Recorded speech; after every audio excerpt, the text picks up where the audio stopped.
welcome to Teledyne SP Devices. My name is Johan and I work as an application engineer here in our office in Linköping in Sweden. Today we will unbox this digitizer, EDQ32. We will install it in the PC, start Digitizer Studio and then make our first measurement. This is what is included when you receive the product. Depending on which product you have ordered, the content may differ. So this is the content for EDQ32 PCIe. So there is a quick start guide, a USB drive and the digitizer.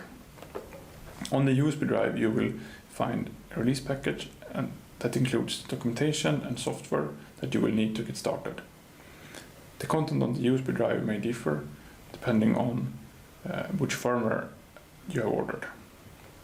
Our standard firmware DQ, is always included. Make sure to be careful when you handle the digitizer, since electrostatic discharge can make damage to the board. Now we will plug it into the computer and do some measurements. In this case we will install the digitizer in the desktop computer. We will plug it in to an empty PCIe slot. So make sure that it's properly plugged in, then attach the screw.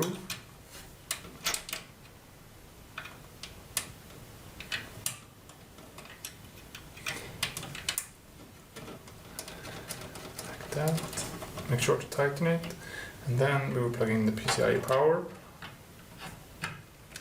And in this case we will attach a test signal from signal generator to the input A.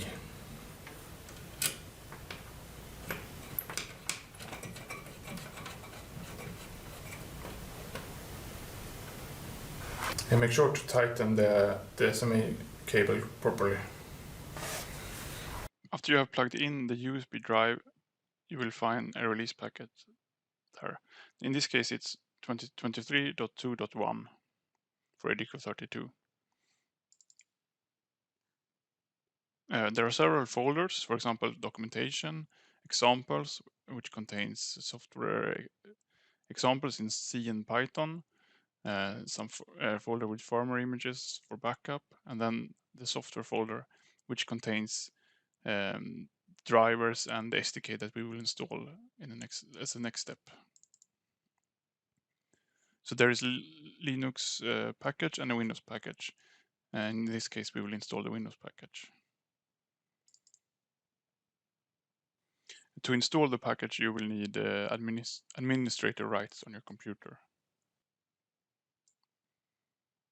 Okay, so we will go through the installer with the default settings.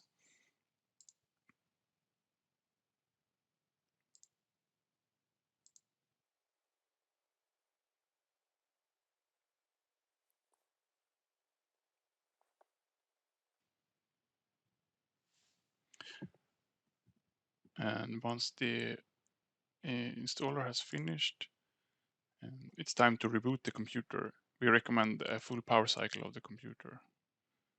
When the computer is booted again, we start Digitizer Studio. And when the hardware is detected, we select the digitizer that we like to use. And then open the graph tab. And then we press single to require a waveform. And there is our first measurement. To summarize, connect the digitizer to the computer. Make sure to secure it using the screw. Provide power to the digitizer by plugging in the PCIe power cable. Attach the SMA cable and tighten it using a torque wrench. Connect the USB drive to the computer, and then open it and install the driver and the SDK. Then reboot the computer to complete the installation. We recommend a full power cycle of the computer. Launch the Digitizer Studio and select the digitizer that you wish to use. Navigate to the graph tab and then select either run or single to capture a signal.